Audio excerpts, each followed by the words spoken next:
कक्षा 12 के प्रिय छात्रों, नमस्कार। कई दिनों बाद मैं आपसे पुनः मिल रहा हूं। आप उसको पाठ को देखिए। हम आज भास्वती पुस्तक के द्वितीय भाग से मातुराज्ञा करियसी पाठ नंबर 3 को शुरू कर रहे हैं। पाठ नंबर 3 को शुरू करने से पहले मुझे आपको यह बताना है कि नाटक क्या है। तो मैं ज्यादा डिटेल से नहीं मैं जा करके, जैसे कि आप फिल्म देखते हैं, फिल्म को देखते हुए आपके अंदर बहुत ज्यादा उत्सुकता जागती है और आगे क्या होगा इसी चीज को देखने में लगे रहते हैं। ठीक उसी तरह से हमारे कवियों ने, महाकवि कालिदास ने और अन्य अनेक कवियों ने नाटकों की रचना की। तो नाटकों की रचना की परंपरा क्या है, तो वह कुछ मैं इस तरह से शुरू करूंगा। महाकवि भास पहली शताब्दी के सबसे पहले भारत के संस्कृत साहित्य के नाटककार हुए। इस बात को आपको अच्छी तरह से याद रखना कि संस्कृत साहित्य का सबसे पहला नाटककार महाकवि भास ईसा पूर्व पहली शताब्दी उस समय पैदा हुए और उन्होंने 13 नाटक लिखे। 13 नाटकों को कैसे, क्या क्या नाम है, उस चीज को यहाँ देख सकते हैं। स्वप्नवास दत्तम, प्रतिज्ञा यौगंधरायणम, प्रतिमा नाटकम, अविमारकम, बालचरितम, अभिषेक नाटकम, पंचरात्रम, मध्यम व्यायोगः, उरुभंगम, दूतवाक्यम, दूत घटोत्कचम, कर्णभारम और चारुदत्तम। आपको यह भी ध्यान रखना है, इनमें से कुछ नाटक महाभारत पर आधारित है, कुछ नाटक रामायण पर आधारित है। हम यहाँ पर जिस नाटक की चर्चा करने वाले हैं मातुराज्ञा करियसी में, वह यह है प्रतिमा नाटकम। प्रतिमा नाटक में क्या कुछ दिखाने की कोशिश की है। दशरथ मामा के घर से लौट रहे हैं। जब मामा के घर से लौटते हैं, अयोध्या में प्रवेश करते हैं और उनके सामने एक देव मंदिर दिखाई देता है और देव मंदिर में अपने पिता के ही प्रतिमा को देखते हैं, यानी कि महाराज दशरथ की प्रतिमा लगी हुई। वह देख के भौचक्के हो जाते हैं, आश्चर्यचकित हो जाते हैं। अरे ये क्या है, मेरे पिता कहाँ हैं? तो पूछते हैं, पता चलता है कि दशरथ का देहांत हो गया। फिर पूछते हैं मेरे भाई कहाँ हैं? उसके विषय में पता चलता है कि राम और रावण का युद्ध हो रहा है और उस युद्ध में संलग्न है। तात्पर्य देखो कि यहाँ पर कुछ चीजों को, ऐसी चीजों को उद्घाटित किया है भास ने। यह बताने की भी कोशिश की है कि इस नाटक में भारत को कुछ भी जानकारी नहीं, इतने समय तक वे अयोध्या से दूर निवास कर रहे हैं। खैर, उस चीज को हम आगे बढ़ाएंगे, देखेंगे।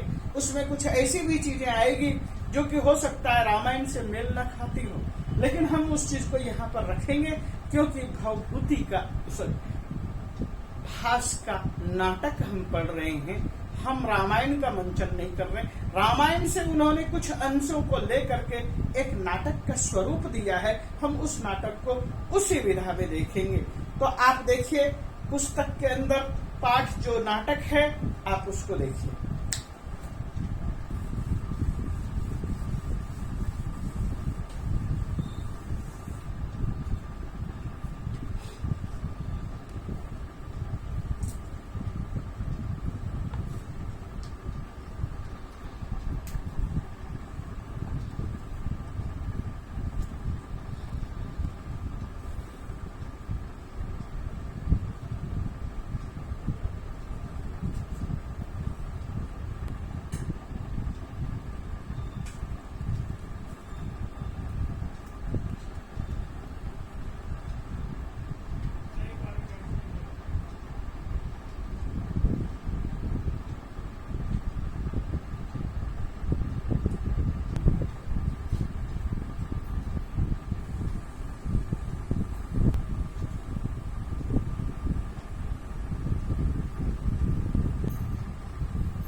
पाठ को हम देखते हैं। कोई भी नाटक शुरू होता है, नाटक में पर्दा उठता है, पर्दा गिरता है, पर्दे के पास स्टेज पर कोई न कोई प्रवेश करता है, इसलिए लिखा रहता है प्रविश्य, प्रवेश करके।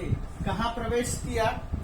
नाटक का मंचन हो रहा है, वहां पर स्टेज पर प्रवेश किया। कौन प्रवेश कर रहा है? सबसे पहले शब्द आया कंचुकीय। कंचुकीय क्या है? कंचुकम धारयति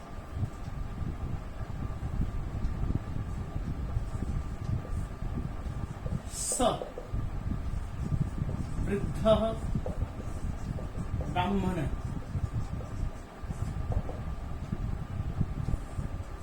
इस शब्द को अच्छी तरह से याद रखना है। कंचुकीय शब्द का क्या अर्थ होगा?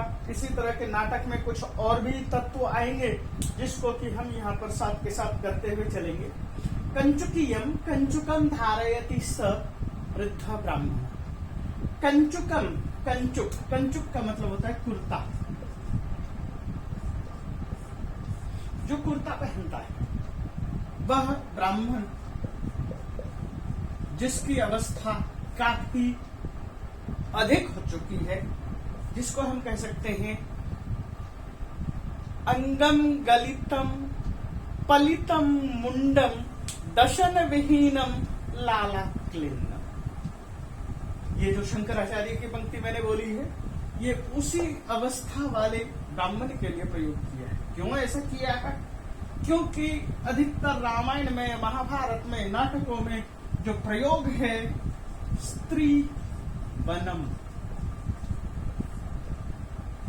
जन संकुलम, ये जो जन शब्द है स्त्री जन संकुलम है। तात्पर्य है वे राजा होते थे, राजा के रनिवास होती थी, अंतःपुर जिसे हम जिसे हिंदी में रनिवास कहते हैं, उसको संस्कृत में लिखा हुआ मिलेगा अंतःपुर। अंतःपुर में सैकड़ों कन्याएं, सैकड़ों स्त्रियां रहती थी, जिनको कि हम स्त्री वनम के तौर पर जो है महाभारत में, सॉरी रामायण में और महाभारत में भी कवियों ने लिखा है कि बहुत ज्यादा स्त्रियां थी। इसलिए वहां पर रहने वाले जो पुरुष हैं, सेवक हैं, वो ज्यादा वृद्ध होते थे, कुर्ता पहनने वाले होते थे और उनसे केवल आचार विचार की थोड़ी सी शिक्षा दी जा सके। ये इतनी बूढ़ी अवस्था वाले को क्यों रखा जाता था? इस चीज को आप अपने उम्र के साथ धीरे धीरे सीख सकते हैं, जान सकते हैं, उस चीज की यहाँ जरूरत नहीं। तो कंचुकीय कहता है, कंचुकीय क्या कहना चाहता है? परित्रायतम परित्रायतम कुमारः, हे कुमार रक्षा करो, रक्षा करो। परि उपसर्ग है, त्राण धातु है, लोट लकार है, रक्षा करो। परित्रायतम, रक्षा करो, रक्षा करो। राम कहते हैं आर्य कह परित्रातव्य है, आर्य किससे रक्षा करनी है? परित्रातव्य, परि उपसर्ग है, त्राण धातु है और तव्यत प्रत्यय है। परित्रातव्य पुल्लिंग में किससे रक्षा करें? कंचुकी ये कहता है महाराज, हे महाराज। तो राम कहते हैं महाराज, महाराज इति आर्य ननु वक्तव्यम। महाराज ये शब्द जो आपने निश्चित रूप से कहा है, न वक्तव्य, नहीं बोलना चाहिए। एक शरीर संक्षिप्ता पृथ्वी रक्षितव्येति अथ कुत उत्पन्नोयम दोष। एक शरीर, एकेन शरीरेन संक्षिप्ता, एक ही शरीर में जो एकीकृत कर दिया है, संक्षेप कर दिया गया है, ऐसी पृथ्वी की रक्षितव्येति, रक्षा करनी चाहिए। अत्र कुतः उत्पन्नोयम दोष, तो ये दोष कहाँ पैदा हुआ? हमें किससे रक्षा करनी है, किसकी रक्षा करनी है, क्योंकि हमारा सारा का सारा कुनबा एक परिवार है, एक शरीर है, एक शरीर में ही सब कुछ संक्षिप्त है। मैं हूं और मेरे साथ जितने भी लोग हैं सब मेरे में ही समाहित है। रक्षा किससे करनी? केन रक्षितव्य? तो कंचुके ये कहते हैं स्वजनात्, अपने लोगों से। राम कहते हैं स्वजनात् इति, अपने लोगों से। हंत, यह हंत शब्द का प्रयोग हुआ। हंत शब्द का अर्थ है दुर्भाग्य है। ये जो हमने एक शब्द अभी प्रयोग किया था, परित्रायताम,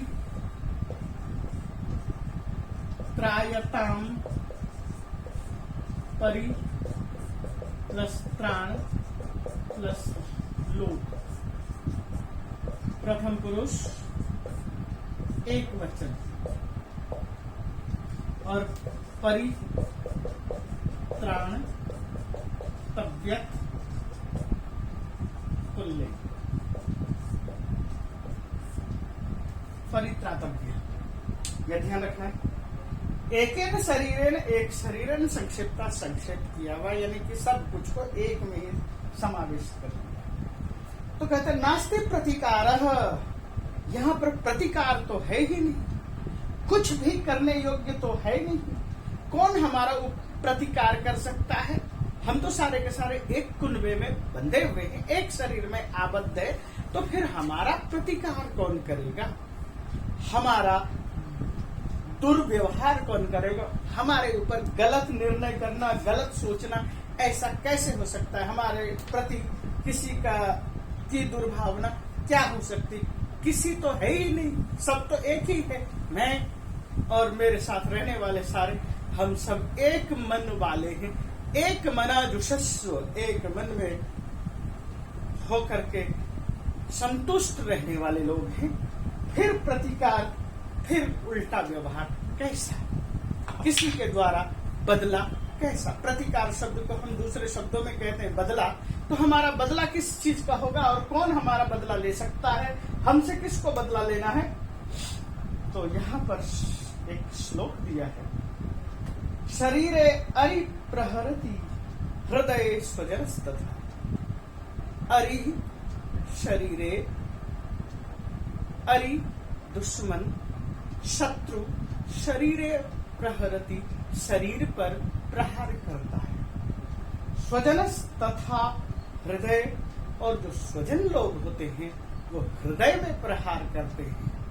आप ध्यान दीजिए, यदि किसी ने आपके साथ दुर्व्यवहार किया है जिसे आप नहीं जानते हैं, तो आपको तकलीफ नहीं होगी या बहुत कम होगी। लेकिन यदि आपके किसी जान पहचान वाले ने, आपके अपने ने वही बातें कही है आप इसके प्रति, तो आपका दिल टूट जाएगा। यहाँ पर यही कहना है कि जो दुश्मन है शरीर प्रवार करते हैं, जो स्वजन हैं, अपने लोग हैं, वो हृदय पर प्रहार करते हैं। कस्य स्वजन शब्दों में लज्जाम उत्पादयिष्यति। ये जो स्वजन शब्द है, कस्य, किसके लिए प्रयोग किया?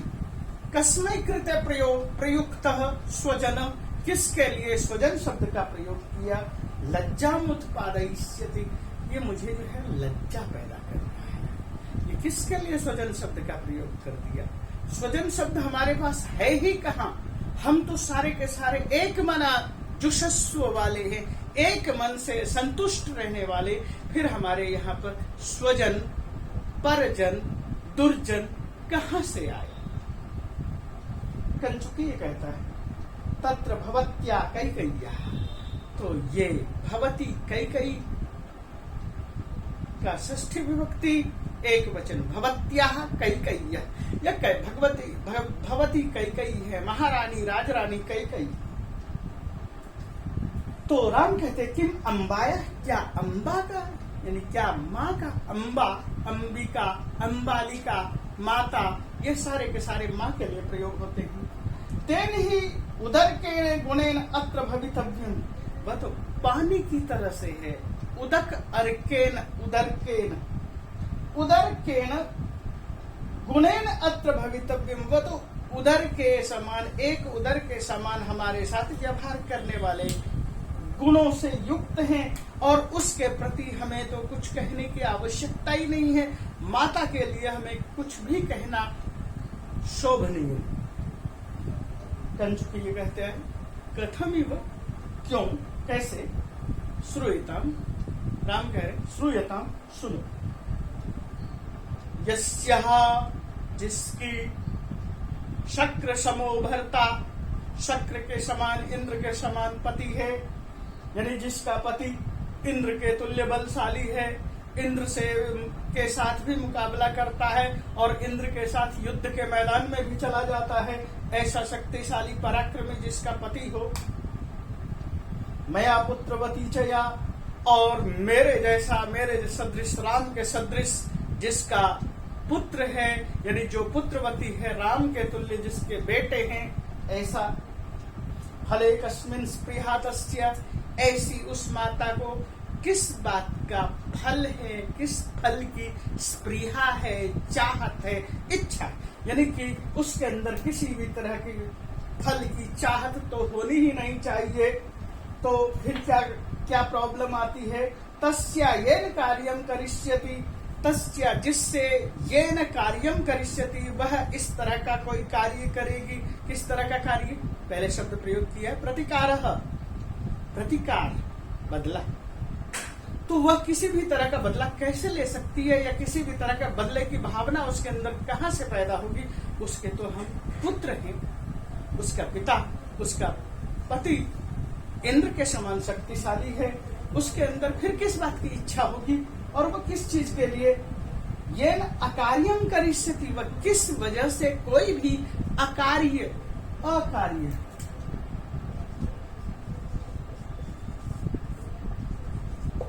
न कार्यम, न कार्यम अकार्यम, यानी कोई भी बुरा कार्य कैसे कर सकती है? तो कंचुकी कहता है, कुमार, अलम उपहतासु स्त्री बुद्धिषु, स्त्री बुद्धिषु, स्त्रियों की बुद्धि में, उपहत, उप समीपेन हतः, उपहतासु समीपेन हतासु।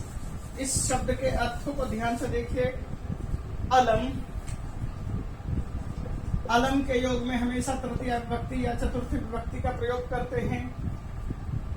यहां शब्द है उपहत,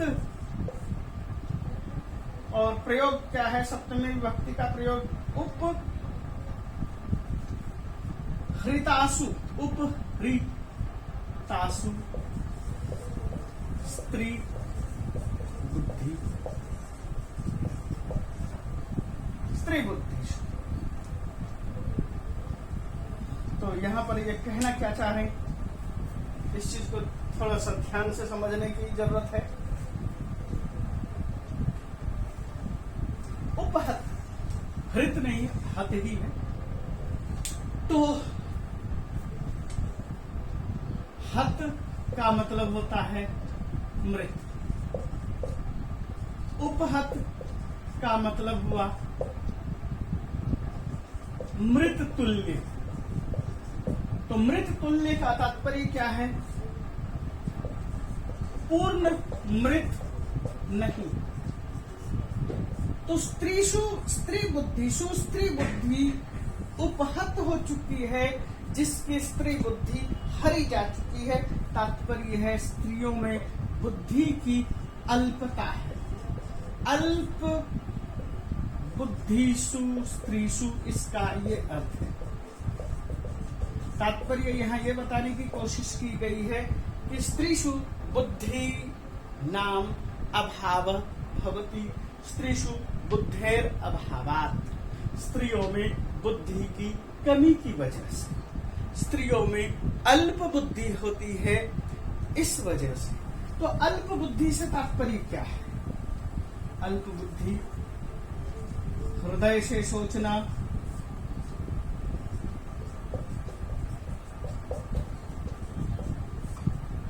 और दिमाग से।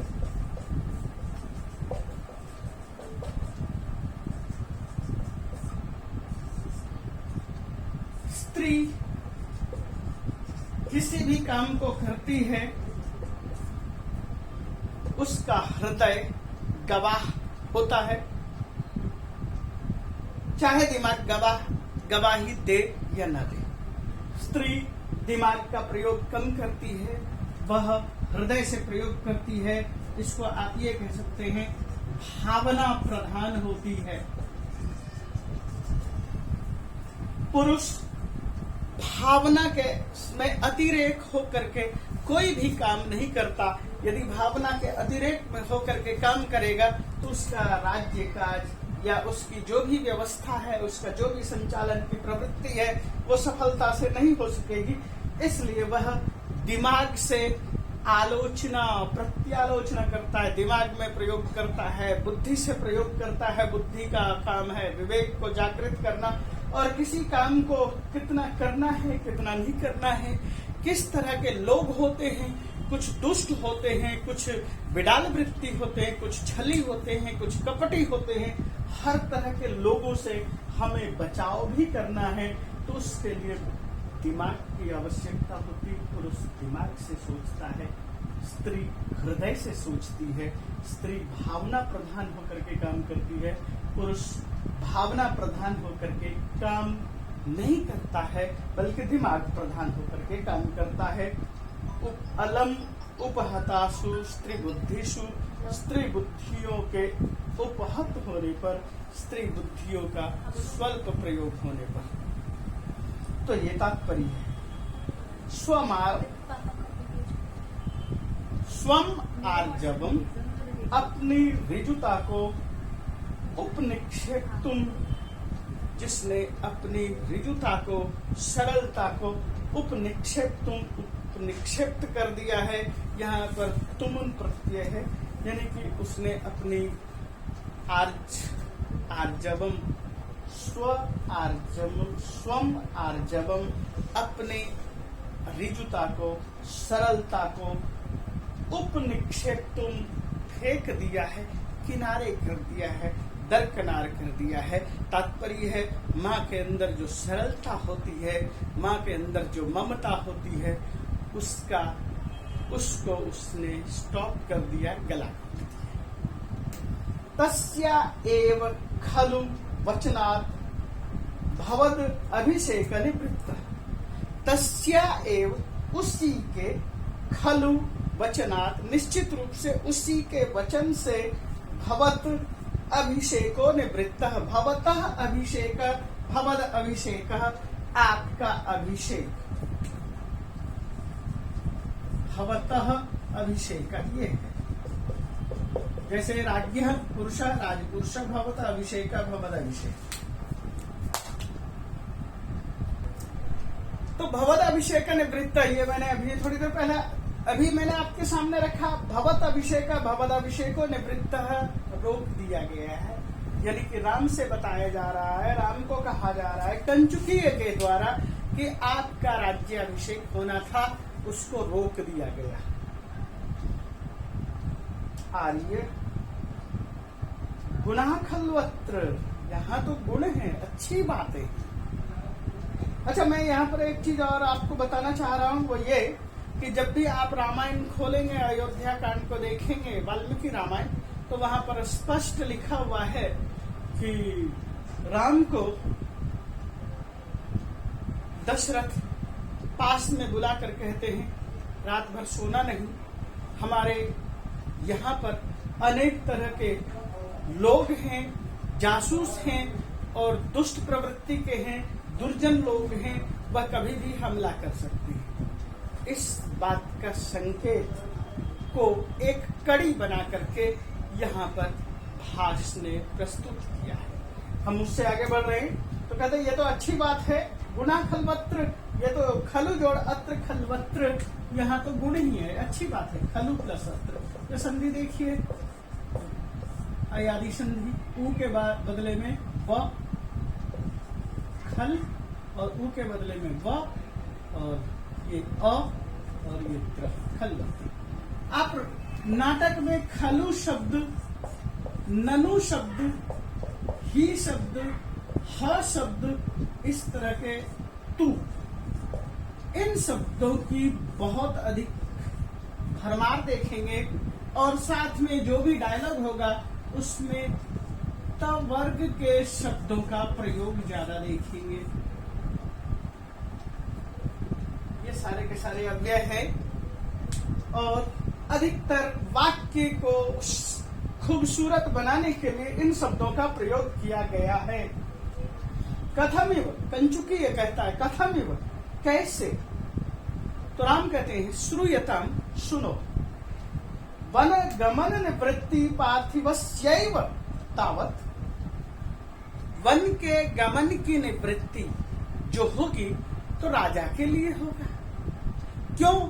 यदि राजा ने मेरा राज्याभिषेक कर दिया, मैं राजगद्दी पर बैठूंगा, तो राजा को वन जाना पड़ेगा तपस्या करने के लिए। तो वन गमन निवृत्ति, वन के जाने की रोक जो है किसके लिए है? तावत पार्थिवस्यैव, पार्थिव के लिए है। यदि मेरा राज्याभिषेक नहीं होगा तो राजा को वन जाना नहीं पड़ेगा, तप करने के लिए जाना नहीं पड़ेगा। वन गमन निवृत्ति पार्थिवस्यैव, ये तो राजा के लिए हो गया। वन गमन की निवृत्ति, राजा के वन गमन की निवृत्ति हो रही है। पितुर परवत्ता बाल भाव स एव, और मेरा क्या है? तावन मम, तब तक मेरा, तावत मम, और मेरे अंदर जो है तावत, यावत, ये अव्यय है, तब तक और अब तक। मम, मेरी जो है पितुहु परवत्ता, ये पितु परवत्ता क्या चीज है? पिता के द्वारा प्राप्त आदेशों में बंध कर रहना। पितुहु, पिता के द्वारा, परवत्ता बाल भाव सएव, और वह जो है मेरा जो बाल भाव है, बाल मनोकामना है, वह बढ़ती रहेगी, मैं बालक ही बना रहूंगा। नवन नृपतिर विमर्शे नास्ति शंका प्रजानाम, और राजा दशरथ रहेंगे।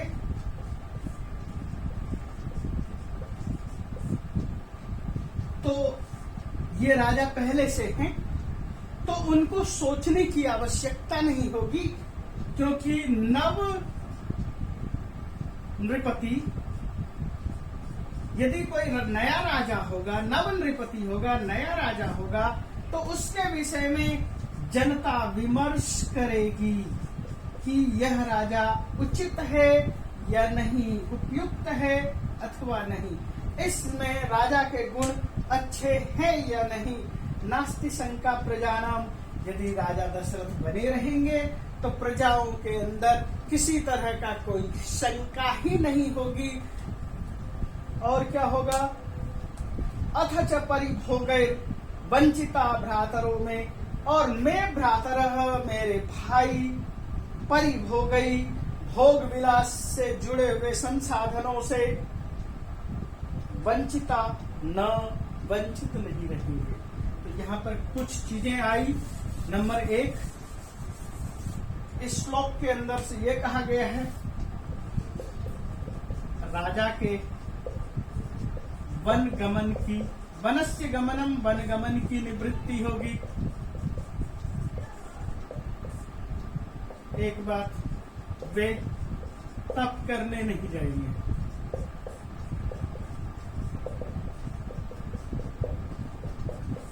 यदि किसी की भी निवृत्ति हो रही है, मेरी निवृत्ति नहीं है, वहां पर जो कहा कि आपके राज्याभिषेक की निवृत्ति हुई, उससे क्या फायदा है, उस फायदे को यहाँ पर राम बता रहे हैं। नंबर 1, राजा के वनगमन की निवृत्ति होगी, वे तप करने नहीं जाएंगे, और जब तप करने नहीं जाएंगे तो मेरे अंदर जो परवत्ता है, राजा के प्रति, जो राजा के प्रति दास्ता कह लो, राजा के प्रति आज्ञा के अनुसार चलना कह लो, आज्ञानुरूप चलना, वह बना रहेगा। और मेरे अंदर एक बाल भाव जो है वह बना रहेगा। तीसरी एक खास बात है, मैं भ्रातरों जो मेरे भाई हैं वे भोग संपदा से वंचित नहीं रहेंगे। क्यों नहीं रहेंगे? कि हो सकता है एक और चीज आया कि प्रजाओं के अंदर प्रजा में विमर्श नहीं होगा, नए राजा के प्रति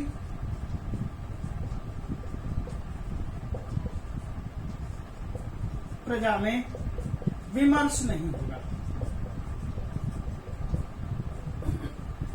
तो ये चार चीजें राम गिना रहे हैं। वन गमन निवृत्ति पार्थिवस्यैव, वन के गमन की निवृत्ति राजा के लिए है। तावन मम पितृपर्वत्ता, तो उससे क्या है, मेरे अंदर जो पितृपर्वत्ता है, पिता के प्रति आज्ञानुरूप चलना है, वह बना रहेगा।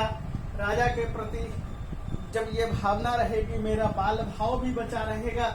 और इसके अतिरिक्त नव नृपतिर विमर्शे नास्ति शंका प्रजानाम, प्रजाओं के अंदर, प्रजा के अंदर नया राजा कैसा होगा, नए राजा के अंदर कौन से गुण होने चाहिए, कौन से गुण हैं, इस चीज के विषय में जो विमर्श है, क्या हमारे लिए जो राजा आने वाला है, जो नया राज्याभिषेक होने के बाद जो राम आने वाला है, वो उपयुक्त होगा भी या नहीं भी होगा, ये जो प्रजाओं के अंदर लंबी चौड़ी बहस होगी, विमर्श होगा, वह नहीं होगा। और हमारे भाई जो हैं वे भोगों से वंचित नहीं रहेंगे। कंचुकी कहता है, कंचुकी का वृत्त अथच तया अनाहुत उपसृतया भरतो अभिषिच्यताम राज्य इत्युक्तम अत्राप्य लोभः। अब यहाँ पर कंचुकी कुछ और बात कह रहे हैं, वह बात देखिए वो ये क्या कहना चाहते हैं। अथच, और उसके बाद तया, तया कया कई कैया, कई कई अनाहुतो उपसृतया भरतो अभिषिच्यतम, न आहुतः अनाहुतः, जो नहीं बुलाया गया है, जो यहाँ उपस्थित ही नहीं है, जो आहुत ही नहीं है, जो कि अयोध्या के अंदर विराजमान नहीं है, ऐसे अनाहुत। और अनाहुतः उपस्थितया, उसके समीप जाकर के, जो यहाँ नहीं है तो कहाँ है, कैकेयी देश में है, वहीं पर जाकर के भरतो अभिषिच्यताम, भरत का अभिषेक। महारानी क्या कह रही है? महारानी ये कह रही है कि भरत अभी यहाँ बुलाया नहीं गया है, भरत नहीं बुलाया गया है तो भरत कैकेयी प्रदेश में है, हमें कैकेयी प्रदेश ही जाना पड़ेगा। तया उपसृतया, उसके समीप जाकर के, और भरतो अभिषिच्यताम, भरत का अभिषेक कर दिया जाए। इति उक्तम, ये भी कहा गया है, इति प्लस उक्तम इत्युक्तम, तत्रापि, इसमें भी, अत्र अपि अलोभ, यहाँ पर भी लोभ नहीं है क्या? किसी भी अवस्था में कैकेयी चाहती है भरत का राज्याभिषेक हो, और भरत का राज्याभिषेक के लिए यदि अयोध्या वासियों को, दशरथ को, आपको, सबको मिल करके जाना पड़े, कहाँ जाना पड़े? कैकेयी राज्य, जहां पर भरत रह रहा है, अपने नाना के घर में रह रहा है या मामा के घर में रह रहा है, वहां पर जाकर के वहीं पर उसका राज्याभिषेक कर दे, क्या यह उचित है? यहाँ पर आपको लोभ, न कोई लोभ उसके अंदर दिखाई नहीं पड़ता? कैकेयी के अंदर लोभ नहीं है क्या? कैकेयी के अंदर बिल्कुल भी लोभ नहीं है जो वह इस तरह की बातें कर रही है? इस बात को समझने की कोशिश करिए। ये कंचुकी ये कह रहे हैं, जैसे मंथरा के विषय में आपने सुना है ठीक उसी तरह से यहाँ पर नाटक है, कंचुकी कह रहा है, तो जो कुछ भी कह रही है कई कई वह ठीक है। चलो मैं यहाँ पर आपको एक चीज और बता देता हूँ। कई कई के पिता का नाम था राज सिंह, कई कई का पिता राज सिंह कई कई देश का निवासी था, और उसके कई कई के भाई का नाम था युधाजीत। तो हम उसे कई कई क्यों कहते हैं? तो आपको यह जानना जरूरी है कि जो भी राजरानी महिषी पटरानी हुआ करती थी उनका नाम नहीं लिया जाता था, उनके गांव का नाम या उनके देश का नाम लिया जाता था। जैसे सुमित्र देश की सुमित्रा, कई कई देश की कई कई, कौशल देश की कौशल्य, ये उनका ओरिजिनल नाम नहीं है, ये देशवाचक नाम है। वह जो महारानी जिस देश से आई है उस देशवाचक शब्दों से हम उसको जानते हैं, बुलाते हैं। अब देखिए महाभारत में भी देखिए गांधार से आई है इसलिए उसको गांधारी कहते हैं, मद्र से आई है इसलिए उसे माद्री कहते हैं। उनका अपना नाम नहीं है। स्त्री के लिए तो अपना नाम विवाह से पहले पहले ही होता है, विवाह के बाद अपना नाम रहता ही नहीं है, क्योंकि वह पिता के अधीन रहती है और उसके बाद वह पुत्र के अधीन रहती है। यही मनु की विचारधारा है। स्त्री नहीं स्वातंत्र्यम अर्हति, स्त्री स्वतंत्र नहीं रह सकती। पहले वह पिता के अधीन होती है, भाई के अधीन होती है, उसके बाद विवाह के बाद वह पति के अधीन होती है और फिर अपने पुत्रों के अधीन होती है। उसके अंदर स्वतंत्रता नाम की कोई चीज नहीं होती है। इसलिए मैंने थोड़ी देर पहले आपके सामने ये जो बात रखी है कि स्त्री दिमाग से नहीं भावना से सोचती है, हृदय से सोचती है, दिल से सोचती है। स्त्री का अधिकार नहीं होने की वजह से वह दिमाग का इस्तेमाल नहीं करती, वह दिल का इस्तेमाल करती है। तो मुझे लगता है कि ये बात आपको समझ में आ गई होगी, और यदि ये बात समझ में आ गई होगी तो फिर मैं आगे बढ़ता हूँ। तो भारत का राज्याभिषेक कहाँ किया जाने का निर्णय किया गया है? तया यानी कि कई कई के द्वारा, कि कई कई राज में ही चलते हैं, वहीं पर जो है भारत को राज्याभिषेक कर दिया जाएगा, वहीं पर बैठा दिया जाएगा राज्याभिषेक करके कि ये अयोध्या का राजकुमार होगा। तो यहाँ पर यही कंचुकी ने पूछा, अत्र अपि अलोभ, यहाँ पर भी लोभ नजर नहीं आता क्या? ये अत्रापि अलोभ, क्या इसमें भी कोई लोभ नहीं है? यानी कि क्या आपके अंदर माता के प्रति इतनी मतलब सुभावना है, अच्छी भावना है, माता के प्रति इतने अनुरक्त हैं, मातृवत्सल मातृभक्त बने हुए हैं कि उसके अंदर जो कुचाले हैं वह आपको बिल्कुल भी नजर नहीं आता? चलिए आगे बढ़ते हैं। राम कहते हैं, आर्य भवान खलु अस्मत् पक्षपातादेव न अर्थम अवेक्षते, कुतः? भवान आप, खलु निश्चित रूप से, अस्मत् हमारे, पक्षपातादेव पक्षपाती होने की वजह से, आप केवल हमारे पक्ष में विचार करने वाले होने की वजह से, न अर्थम अवेक्षते, उनके गुणों को नहीं देखते। क्या गुण हैं वह बता रहे हैं। कुतः, क्योंकि अब मूल शब्द को देखिए, हम जिस पाठ माध्यम से इस पाठ को थोड़ा सा आगे बढ़ा रहे हैं,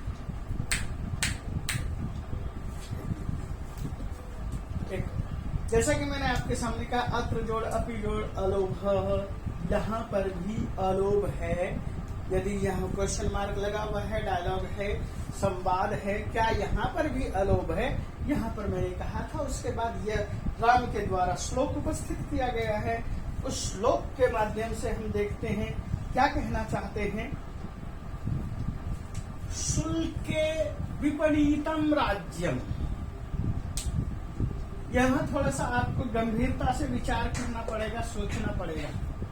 आपने महाभारत रामायण में एक कथा पढ़ी है, इंद्र संबर का युद्ध चल रहा था और दशरथ इंद्र की ओर से लड़ रहे थे।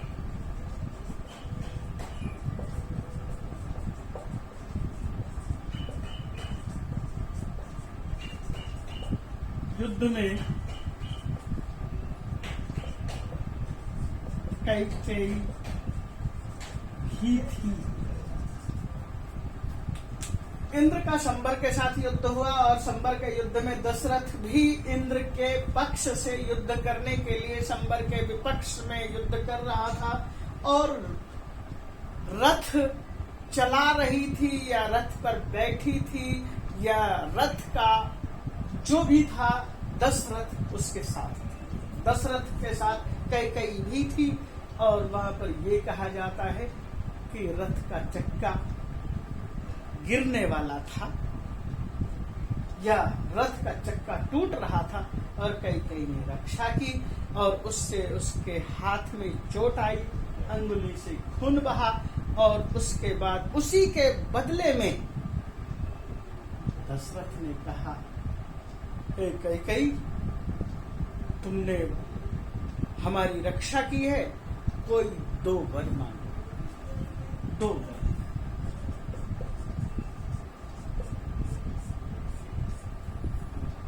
ये कहानी हमें महाभारत रामायण में मिलती, लेकिन जो चीज अभी मैं बताने वाला हूं वो रामायण में अलग अलग लेखकों ने इधर उधर लिखा है लेकिन स्पष्टता नहीं दिखाई देती है। तो वो क्या चीज है, अब उस चीज को जानिए। मैं आपको यहाँ और स्पष्ट कर दूं, इंद्र और संबर का युद्ध आकाश में हो रहा था। दशरथ का रथ आकाश में कैसे उड़ सकता है? दशरथ तो देवता नहीं है, न ही किसी देवता ने ही दशरथ को रथ दिया है। फिर रथ के चक्के के आसपास अंगुली लगाना, क्या आप किसी भी गाड़ी के चक्के पर अंगुली रख सकते हैं? कभी कुछ इस तरह से विचार करके देखिए। किसी भी गाड़ी पे के चक्के पर चलते हुए भागते हुए गाड़ी में अंगुली घुसा कर देखिए। बड़ी गाड़ी छोड़िए, साइकिल में ही घुसा के देखिए, मोटरसाइकिल में ही घुसा के देखिए। क्या यह संभव है? ये कहानी आप इसको यहाँ पर कुछ देर के लिए ऐसे भूल जाइए। जो भास कर रहे हैं, हम भास के आधार पर चलेंगे। भास क्या कह रहे हैं? महाराज दशरथ ने कैकेयी राज्य पर हमला किया। कैकेयी राज्य पर हमला करने के बाद कैकेयी देश के राजा राज सिंह को पराजित कर दिया। राज सिंह ने पराजित होने के बाद कहा कि आप हमसे दोस्ती करिए। तो दशरथ ने कहा, दोस्ती करने के लिए हमें आपकी पुत्री से विवाह करना होगा। तो दशरथ से उसने कहा कि यह हमारे लिए तकलीफदेह की बात है, हम अपनी पुत्री का आपके साथ विवाह नहीं कर सकते। क्यों? क्योंकि आपकी पहले ही 2 विवाहिता स्त्री हैं, कौशल्या और सुमित्रा। तो राज व्यवस्था के अनुसार, परंपरा के अनुसार, राजघरानों के नियमों के अनुसार जो भी गद्दी पर बैठेगा वह पहली पत्नी की पहली संतान का हक गद्दी पर जाता है। तो जो हमारी ये तीसरी पत्नी बेटी है वो तीसरी पत्नी के रूप में जाएगी, तो इसके बच्चे का तो नंबर ही नहीं आता कहीं। हम चाहते हैं आप इसके बदले शुल्क दो, आप अपने राज्य को शुल्क के रूप में दो। आपने मेरी पुत्री के साथ विवाह किया है तो उसके बदले में आपको राज्य देना होगा। क्या करना होगा? जो भी पुत्र कैकेयी का होगा उसको राजगद्दी देनी पड़ेगी। शुल्क विपनीतम राज्यम, शुल्क के द्वारा राज्य को खरीद लिया गया। पुत्री के बदले राज्य खरीद लिया। पुत्री को दे करके उसने राज्य पर ही एक व्यवस्था अपनी कायम कर ली। ये ठीक उसी तरह से समझो जैसे कि महाभारत में शकुनी हस्तिनापुर में विराजमान था। ठीक उसी तरह से कैकेयी का युधाजित, राज सिंह का पुत्र युधाजित सदैव अयोध्या में विराजमान रहा। ये भी आपको रामायण में मिल जाएगा। तो ये कहते हैं शुल्क विपनीतम राज्यम, जिस राज्य को शुल्क के द्वारा विपनीत कर लिया है, खरीद लिया गया है। पुत्रार्थे यदि याचते, उसी राज्य को यदि पुत्र के लिए याचना करती है तो क्या? ये राम कह रहे तस्या लोभ अत्र, यहाँ पर उसका लोभ कहाँ है? उसका तो जो विवाह हुआ है वही शुल्क पर हुआ है। जो दशरथ ने कैकेयी से विवाह किया वह शुल्क निर्धारित करके किया। वह शुल्क ये था कि मेरी यानी कैकेयी के जो भी पुत्र होंगे उसी को राजगद्दी मिलनी चाहिए। तो उसने आज पुत्रार्थे, पुत्र के लिए यदि याचते, यदि मांग लिया है, तस्याः कैकेय्याः लोभो अत्र, लोभ न नहीं है। अस्माकं भ्रातृ राज्यापहरिणम, भ्रातृ राज्य अपहारिणम, भ्रातृ भाइयों के राज्य का अपहारी यानी अपहरण करने वाले में अस्माकं न, हमारा कुछ नहीं। जब ये राज्य ही कैकेयी का है, वह तो भरत को स्वाभाविक रूप से मिलना ही है, तो हमने जो है इस राज्य का भोग किया है वह तो हमारा राज्य है ही नहीं। अस्माकं राज्यम न, हमारा राज्य है नहीं। ये भ्रातृ राज्य अपहारिणम, हम भाई के राज्य का ही अपहरण कर रहे हैं। हम तो भरत के राज्य का अपहरण कर रहे हैं, भरत के राज्य को छीन रहे हैं, भरत के राज्य का संसाधनों का उपयोग कर रहे हैं। तो बच्चों ये कुछ समझ में आया हो? मुझे लगता है कि यदि कुछ समझ में आ गया तो बहुत अच्छी बात है। इससे आगे हम नेक्स्ट वीडियो में शुरू करेंगे, क्योंकि ऐसा लगता है कि ये काफी बड़ा हो गया, तो हम इस वीडियो को यहीं रोक रहे हैं। धन्यवाद।